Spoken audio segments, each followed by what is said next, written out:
My name is Avis Devine. I'm an associate professor with the Brookfield Center in Real Estate and Infrastructure at the Schulich School of Business.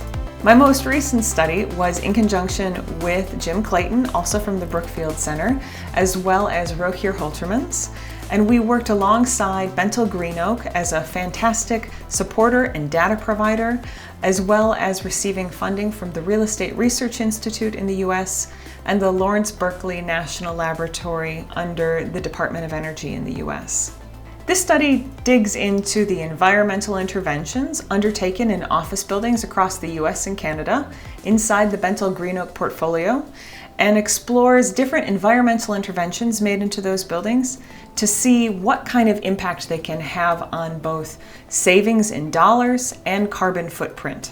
Up until now, we usually just use environmental certification, so green building certification programs like LEED and BOMA Best and Energy Star. We use those as a proxy for buildings that are environmentally sensitive.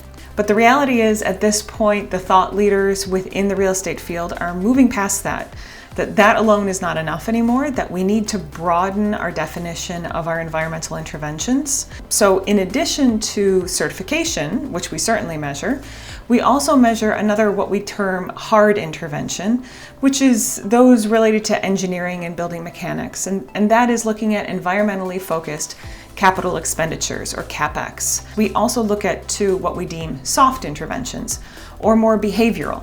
So we look at how the people who use the building interface with it. And that includes both property management and the building users, or the tenants that are actually inside the building on a daily basis. Part of the reason we do this is because environmental building certifications, those green building certifications that have been around for a while, often involve us making commitments into hard interventions. We are buying software that can be calibrated and instituting it in the building, or we are putting in the kind of sensors and AI that allows the building to operate much more efficiently than a traditional building. However, if you don't train somebody on how to use those, then you're not really maximizing the investment you've already made. And if there's one thing that a property or an asset manager or an investment manager is interested in, it is making sure they're maximizing the commitments they're making to their assets.